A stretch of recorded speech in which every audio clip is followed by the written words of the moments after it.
कैसे सिलट चला गया बांग्लादेश में? क्यों सिलट में 1947 में हुआ था जनमत संग्रह? किसने ओडिया और बिहार के हिंदुओं को जनमत संग्रह में वोट नहीं करने दिया? जर्नलिस्ट गुरु चैनल में आपका स्वागत है। मैं हूं सौरभ कौशिक। जर्नलिस्ट गुरु के इस वीडियो में हम बात करेंगे कि कैसे भारत ने सिलट को 1947 में एक फर्जी रेफरेंडम या जनमत संग्रह में खो दिया। बांग्लादेश के पूर्व में लगभग 12,300 स्क्वायर किलोमीटर में फैला है सिलहट डिवीजन। आज की तारीख में सिलट में एक मेट्रोपॉलिटन सिटी भी है और बांग्लादेश की अर्थव्यवस्था में इसका अहम स्थान भी है। लगभग 1.25 करोड़ की आबादी वाले सिलट में बांग्लादेश की सबसे ज्यादा चाय और प्राकृतिक गैस का उत्पादन होता है। विकास के ज्यादातर पैमानों में सिलट बांग्लादेश के बाकी इलाकों से कहीं आगे है, लेकिन आप में से बहुत कम ही लोग ये जानते होंगे कि बांग्लादेश के इस सिलहट डिवीजन को भारत का हिस्सा होना चाहिए था। सिलट आज बांग्लादेश में है तो उसकी बड़ी वजह है 1947 का भारत पाकिस्तान चुनने का जनमत संग्रह। वो जनमत संग्रह जिसमें ओडिया और बिहार मूल के चाय बागानों में काम करने वाले हिंदू सिलहटी वोटर वोट नहीं कर पाए। साल 1874 तक सिलट हमेशा से बंगाल का हिस्सा रहा था और इसको लेकर कोई विवाद नहीं था। 1874 में अंग्रेज शासकों ने सिलट को नए जीते हुए क्षेत्र असम का हिस्सा बना दिया। इलाके को असम का हिस्सा बनाते वक्त अंग्रेज शासकों ने एक बड़ी वजह बताई थी। अंग्रेजों का कहना था कि सिलट के असम में आ जाने से असम का राजस्व बढ़ जाएगा और वो आर्थिक रूप से एक सक्षम राज्य बन जाएगा। हालांकि उस समय सिलट के बंगाली हिंदुओं ने अंग्रेजों के इस कदम का विरोध किया था, क्योंकि वो एक संपन्न राज्य बंगाल से अलग होकर असम का हिस्सा नहीं बनना चाहते थे। वहीं असम के प्रभुत्व वाले लोग भी सिलट को असम में शामिल करने के विरोध में थे, क्योंकि वो अंग्रेजी शिक्षित सिलटी बंगालियों और उनकी संस्कृति को असम के आने वाले दिनों में एक प्रतिस्पर्धा यानी कंपटीशन के तौर पर देखते थे। लेकिन अंग्रेज शासकों ने दोनों की नहीं सुनी और सिलट असम में शामिल हो गया। इसके बाद साल 1905 में जब अंग्रेजों ने बंगाल का विभाजन किया तो एक बार फिर सिलट को पूर्वी बंगाल का हिस्सा बना दिया गया। लेकिन 1912 में सिलट को फिर से असम का हिस्सा बना दिया गया। इस तरह 70 साल तक सिलट कभी बंगाल और कभी असम का हिस्सा रहा।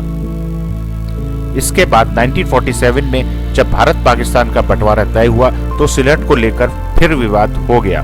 हालांकि 1947 में सिलट असम का हिस्सा था, लेकिन उस समय के असम के पीएम गोपीनाथ बोरदोलोई ने कांग्रेस और अंग्रेज शासकों को मना लिया कि सिलट को ईस्ट पाकिस्तान यानी आज के बांग्लादेश में मिला देना चाहिए। अंग्रेज शासकों ने जनता की राय जानने के लिए सिलट में 6 और 7 जुलाई 1947 को जनमत संग्रह या रायशुमारी का ऐलान किया। जनमत संग्रह में एक ही सवाल पूछा गया, क्या सिलट को पूर्वी पाकिस्तान में शामिल हो जाना चाहिए? वोटिंग के नतीजे इस तरह रहे। सिलट को पूर्वी पाकिस्तान में शामिल हो जाने के पक्ष में 56.56% वोट्स पड़े, वहीं इसके विरोध में 43.34% वोट्स पड़े। जाहिर है सिलट की जनता की राय बटी हुई थी और नतीजे में पक्ष और विपक्ष दोनों का अंतर बहुत कम था। लेकिन चौंका देने वाला आंकड़ा था उन 22.52% वोट्स का जो पड़े ही नहीं। इन ना पड़े वोट्स की संख्या कुल 1,23,155 थी। इन लगभग 1.25 लाख में से ज्यादातर वोट ओडिशा और बिहार के मूल के लोगों के थे, जो चाय बागानों में काम करते थे और सिलट के ही निवासी थे। ये लोग यहाँ पिछले 100 साल से रह रहे थे। अब सवाल उठता है कि ओडिया और बिहार मूल के इतनी बड़ी तादाद में लोगों ने वोट क्यों नहीं किया? इसका जवाब उस समय की राजनीति और सियासी गुंडागर्दी है। ओडिशा और बिहार मूल के हिंदू सिलहटी लोगों के वोट नहीं कर पाने की बड़ी वजह बने असम के मुख्यमंत्री गोपीनाथ बोरदोलोई। वैसे तो गोपीनाथ बोरदोलोई गांधीवादी स्वतंत्रता सेनानी थे और 1946 में ही असम के पहले मुख्यमंत्री बन गए थे, पर वो सिलट के बंगाली लोगों के असम में शामिल होने के खिलाफ थे और ऐसी सोच रखने वाले बाकी असम के नेताओं के साथ भी थे। वो नहीं चाहते थे कि सिलट असम में आए और बंगाली लोगों का असम में कोई वर्चस्व हो। वो असम में सिर्फ असमिया लोगों को ही चाहते थे। इसलिए उन्होंने और असम प्रदेश कांग्रेस कमेटी ने यह सुनिश्चित करने में कोई कोर कसर नहीं छोड़ी कि सिलट पूर्वी पाकिस्तान में ही रहे। कांग्रेस के बड़े नेताओं के आगे उन्होंने इस बात को बढ़ चढ़कर आगे किया कि सिलट को पूर्वी पाकिस्तान में मिलाने से रोकने के लिए कांग्रेस पार्टी कुछ नहीं करे। सिलट के जो कांग्रेसी नेता भारत के पक्ष में थे, उनकी नहीं सुनी गई। सिलट के पूर्वी पाकिस्तान में जाने की दूसरी बड़ी वजह बनी मुस्लिम लीग। जनमत संग्रह के समय हो रही वोटिंग पूर्वी पाकिस्तान के पक्ष में जाए, इसके लिए मुस्लिम लीग के सियासी गुंडों ने चाय बागानों में काम करने वाले लोगों को वोट नहीं करने दिया। मुस्लिम लीग के लिए ऐसा करना इसलिए जरूरी था क्योंकि इनमें से ज्यादातर वोटर ओडिशा और बिहार के हिंदू थे, जिनका वोट पूर्वी पाकिस्तान के पक्ष में आना लगभग नामुमकिन था। इसके अलावा मुस्लिम लीग के कई कार्यकर्ता दूसरे राज्यों से आए और सिलट में पूर्वी पाकिस्तान के पक्ष में बोगस वोटिंग करके गए। जो लोग वोट नहीं दे पा रहे थे, उनके वोट भी उन्होंने डाल दिए। यानी अगर सिलट में निष्पक्ष जनमत संग्रह होता तो नतीजा असम या फिर भारत के पक्ष में आने की संभावना काफी बढ़ जाती। जनमत संग्रह का नतीजा 13 जुलाई को पत्र लिखकर मुस्लिम लीग के अध्यक्ष मोहम्मद अली जिन्ना और गोपीनाथ बोरदोलोई समेत कई बड़े नेताओं को बताया गया। लेकिन जवाहरलाल नेहरू और सरदार पटेल का मानना था कि अगर वोटिंग में कुछ गड़बड़ियां हुई भी हैं, तो भी वो जनमत संग्रह के नतीजे को बदल देने जितनी नहीं होंगी। मतदाता क्योंकि 56% मुस्लिम थे, इसलिए भी कई लोगों ने जनमत संग्रह को सही मान लिया था, जबकि हकीकत में कई मुस्लिम मतदाताओं ने भारत के पक्ष में वोट दिया था।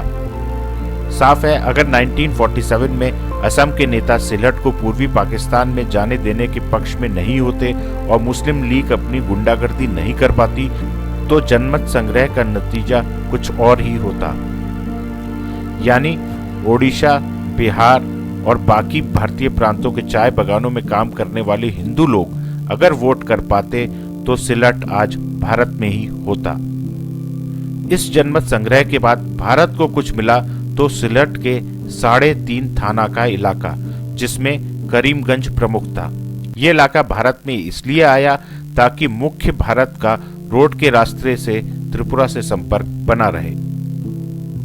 सिलट के बंगालियों को लेकर असम के कांग्रेस नेताओं की दूरदर्शिता कितनी कम थी, यह आने वाले समय में साफ हो गया।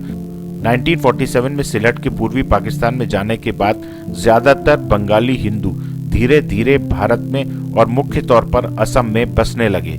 इसके बाद कई मुस्लिम बंगाली भी असम और बाकी भारतीय राज्यों में बसने लगे। ये सिलसिला बांग्लादेश बनने के बाद भी जारी रहा। इस तरह असम के कांग्रेस नेताओं का यह आकलन कि सिलट के पूर्वी पाकिस्तान में चले जाने से उनके राज्य में बंगाल के लोग नहीं बस पाएंगे, गलत साबित हो गया। असम में हिंदू और मुस्लिम बंगाली शरणार्थियों के बस जाने से वहां की आबादी में जहां बदलाव आया, वहीं असमिया बंगाली तनाव समय समय पर दिखता है। आज सीएए और एनआरसी भी इन राज्यों में इसीलिए एक विवाद का विषय है। दोस्तों, पिछले एपिसोड में हमने आपसे सवाल पूछा था कि भविष्यवक्ता बाबा वांगा किस देश की नागरिक थी। इसका सही जवाब है बुल्गारिया। लकी विनर है देहरादून से वंदना जोशी। वंदना जी, आपके पास जर्नलिस्ट गुरु ब्रांडेड कॉफी मग जल्द ही पहुंच जाएगा। अब बारी है आज के सवाल की। आज का हमारा सवाल है 1947 में सिलट जनमत संग्रह किन 2 तारीख को हुआ था? इसका जवाब हमें कमेंट सेक्शन में दीजिए। वीडियो पसंद आया है तो लाइक और शेयर जरूर करें। जर्नलिस्ट गुरु चैनल की वीडियो आप तक पहुंचते रहे, इसके लिए चैनल को सब्सक्राइब करें और बेल आइकन को प्रेस करें। इसके अलावा आप किस टॉपिक पर वीडियो देखना चाहते हैं, नीचे कमेंट्स में जरूर लिखें।